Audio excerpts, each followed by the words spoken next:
I love Mohammad का एक slogan UP के कानपुर से शुरू होते हुए अब आखिरकार उत्तराखंड, महाराष्ट्र, जम्मू कश्मीर, गुजरात और इसके अलावा देश के तमाम कोने में पहुंचने लगा है।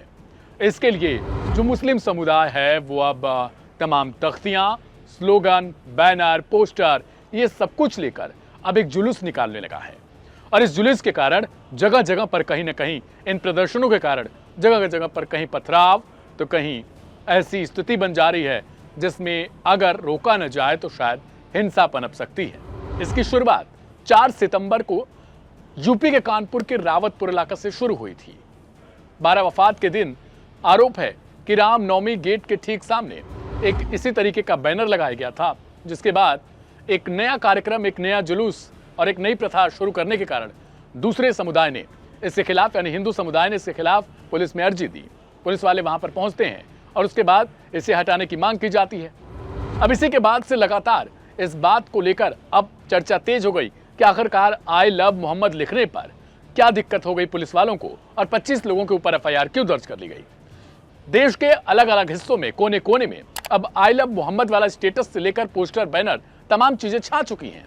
लोग लगातार जहां भी देख रहे हैं वहां पर या तो कमेंट कर रहे हैं, या तो बैनर, या तो पोस्टर, या तो तख्तियां लहरा रहे हैं और उनकी मांग है कि आखिरकार इस शब्द से सरकार और पुलिस प्रशासन को दिक्कत क्या है। उन्नाव में भी खूब झड़प देखने को मिली। यहां पर पुलिस इंस्पेक्टर के साथ बदतमीजी करने का आरोप है। इसके अलावा कानून व्यवस्था को हाथ में लेने का आरोप है। आरोप लगा कि बिना इजाजत लिए प्रदर्शन किया गया, बिना इजाजत के जुलूस निकाला गया और मार्च किया गया। जिस दौरान जब पुलिस पहुंचती है तो एक इंस्पेक्टर के साथ दुर्व्यवहार के साथ साथ उसके स्टार तक नोचने का आरोप लगाया गया, जिसके खिलाफ एफआईआर दर्ज की गई और कुछ लोगों को हिरासत में लेकर पूछताछ किया गया। अब इसके बाद से तमाम जगहों पर, चाहे वो महाराष्ट्र का बीड का इलाका देख लें, नागपुर देख लें, या गुजरात के कई इलाके देख लें, उत्तराखंड के तमाम इलाकों में यही चीज़, यानी काशीपुर जो उत्तराखंड का है वो सबसे ज़्यादा चर्चाओं में आ चुका है। यहाँ पर भी आरोप लगा कि पुलिस वालों के साथ पत्थरबाजी की गई, उन्हें दौड़ा लिया गया, यहाँ तक कि उनको कुछ अपशब्द भी बोले गए। ये तमाम आरोप लग रहे हैं, लेकिन सवाल तो ये है कि क्या शुरुआत में ही एक तरीके से पुलिस ने कहीं ना कहीं खुद से मिस्टेक कर डाली थी और जानबूझकर इस मामले को अब आउट ऑफ कंट्रोल होने दिया जा रहा है।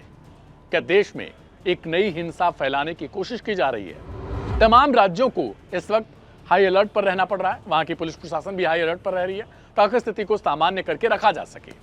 लेकिन सवाल तो ये है कि जिस तरीके से हिंदू मुस्लिम वाली प्रथा हमारे देश में चल पड़ी है, कहीं ना कहीं जानबूझकर लचर कानून व्यवस्था जिम्मेदार है इसके खिलाफ, और कहीं ना कहीं थोड़ा संवेदनशील होने की जरूरत है, चाहे वो पुलिस वाले हों, चाहे आम जनता को।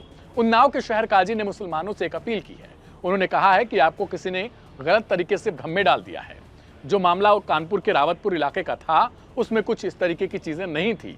वो सिर्फ ये था कि एक नई तरीके की प्रथा शुरू की जा रही थी। इसके खिलाफ दूसरे संगठन ने इस बात की जो है वो आपत्ति दर्ज कराई थी, लेकिन उसे इस बात से जोड़ दिया गया कि आई लव मोहम्मद लिखने पर लोगों को दिक्कत हो रही है, जबकि ऐसा नहीं है। हमारे देश में संविधान है और किसी को भी उसकी भावना, उसकी धार्मिक या उसके धर्म के प्रति लगाव रखने के लिए किसी भी तरीके का कोई उत्तरदायी या फिर आप कहें कि किसी तरीके का केस दर्ज कर लिया जाए, ऐसा कुछ भी नहीं है। हमारा संविधान सबको अपने तरीके से, यानी बिना किसी दबाव में अपने धर्म पालन की इजाजत देता है और उसके प्रचार प्रसार के लिए भी इजाजत है।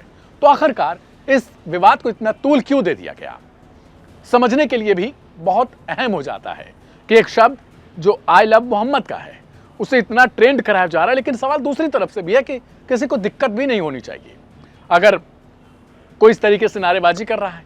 लेकिन दूसरी तरफ इस बीच एक और शब्द निकलकर सामने आता है। इसमें एक शब्द ऐसा है, सिर तन से जुदा।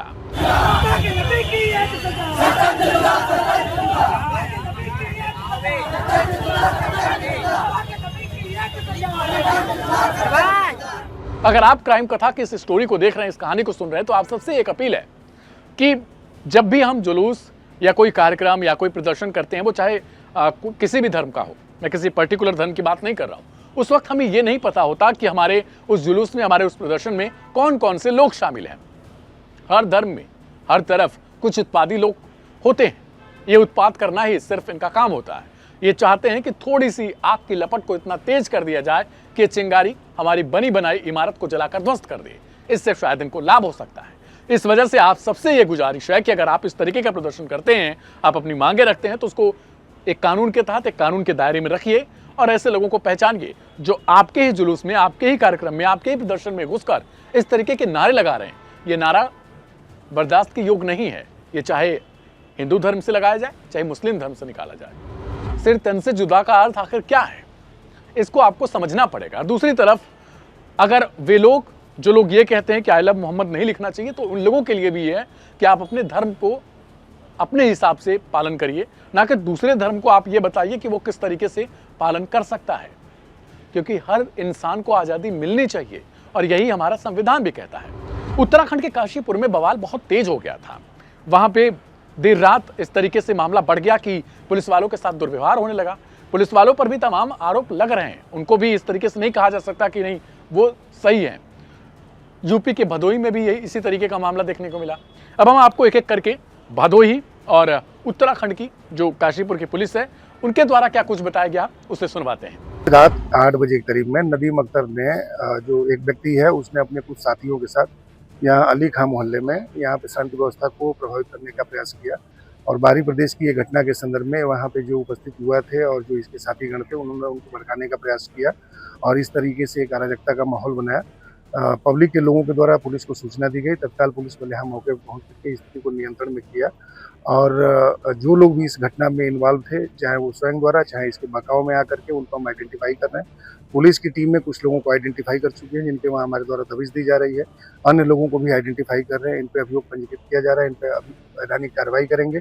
मैं आम लोगों से अपील करूंगा कि ये अराजक तत्व हैं, इनका अपना अंतर्निहित स्वार्थ है, उसी के उसमें इनके द्वारा लोगों को गुमराह करके और इस तरह का कार्यक्रम करने का प्रयास किया गया। इनके द्वारा न पुलिस को पूर्व में सूचना दी गई, प्रशासन को न सूचना दी गई, न इनके द्वारा कोई अनुमति ली गई थी और इस तरीके से कार्यक्रम करके और यहाँ पर शांति व्यवस्था को चुनौती दी गई, शांति व्यवस्था को प्रभावित करने का प्रयास किया गया, अराजकता का एक माहौल बनाने का प्रयास किया गया।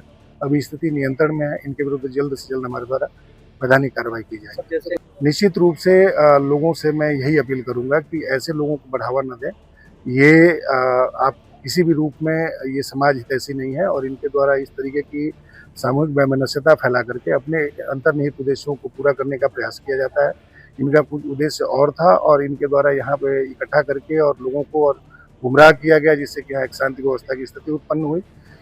शीघ्र ही हमारी टीमें इनको पकड़ेंगी और मैं लोगों से भी अपील करूंगा कि कृपया करके ऐसे लोगों को बढ़ावा न दें, ऐसे लोगों को संश्रय न दें।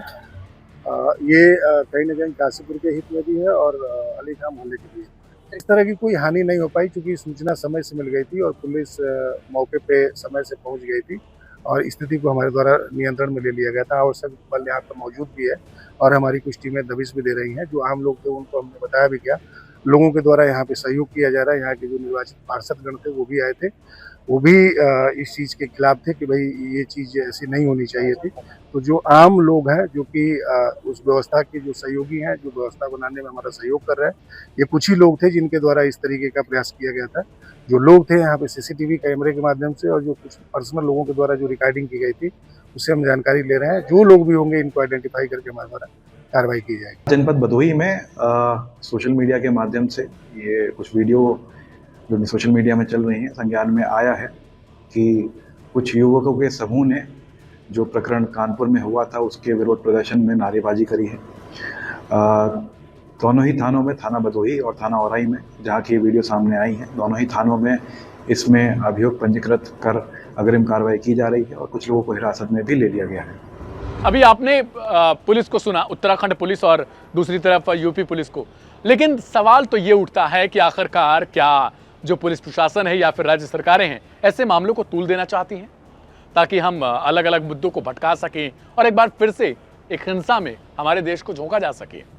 आप सबसे गुजारिश है, एक बार सोचिएगा ज़रूर कि आप जिस इमारत को बनाने में पूरा समय लगाते हैं, जिस घर को बनाने में आप पूरा समय लगाते हैं, लेकिन एक छोटी सी चिंगारी अगर पनप जाती है तो आपके उसी बने बनाए घर को उजाड़ देती है। और अगर हमारे इस घर को नुकसान पहुंचता है तो फिर इसकी भरपाई हमें खुद करनी पड़ती है, ना कि कोई दूसरा करेगा। आपको कोई दूसरा देश आके बना कर नहीं देगा, हमें ही करना पड़ेगा, हमें ही टैक्स भरना पड़ेगा अगर हम किसी चीज़ को नुकसान पहुंचाते हैं या किसी तरीके से हिंसा फैलाते हैं। तो प्रदर्शन करना, जुलूस निकालना, यह सबका अपना कर्तव्य है। पुलिस वालों का कहना है कि आपको जो कुछ करना है उसकी इजाज़त लीजिए, बिना इजाज़त के अगर आप इस तरीके से करेंगे तो हो सकता है धार्मिक उन्माद फैल सके। क्योंकि जब एक देश में कई तरीके के धर्म हो जाते हैं तो लाजमी है, जैसे आप देखते हैं कि घर परिवार में अगर 5-6 लोग रहते हैं तो कभी कभार झगड़ा एक दूसरे से हो सकता है कि उनके दिमाग थोड़े अलग तरीके से निकल सकते हैं, हमारी किसी बात को लेकर बहस हो सकती है। इसका अर्थ ये नहीं होता कि वो परिवार को छोड़ के जाया जा सकता है या फिर उस व्यक्ति को निकाला जा सकता है, ऐसा नहीं है। तो ठीक इसी तरीके से अगर देश में कई धर्म, कई संप्रदाय के लोग रहते हैं तो किसी बात को लेकर बहस हो सकती है, किसी बात को लेकर अनबन हो सकती है। इसका अर्थ ये नहीं हो सकता कि हम अपने घर को ही बर्बाद करके उसे ढा दें। इस वजह से मेरी आप सबसे भी गुजारिश है कि जो भी मामला चल रहा है उसे आप कोशिश करिए कि लोगों को शांत कराया जा सके और लोगों को बताया जाए कि हमारा ये असल मुद्दा नहीं है। हमारा असल मुद्दा है शिक्षा, रोजगार, स्वास्थ्य, बुनियादी ढांचे, वो सब कुछ हम सरकार से मांगे इन्हीं प्रदर्शनों के जरिए, ना कि इस तरीके से हम पर्टिकुलर धर्म को लेकर या कुछ और को लेकर अपने देश को किसी नई हिंसा में झोंके। प्रेम कथा के आज के इस एपिसोड में फिलहाल इतना ही। बाकी के तमाम देश और दुनिया के खबरों के लिए जुड़े रहिए लाइव हिंदुस्तान के साथ।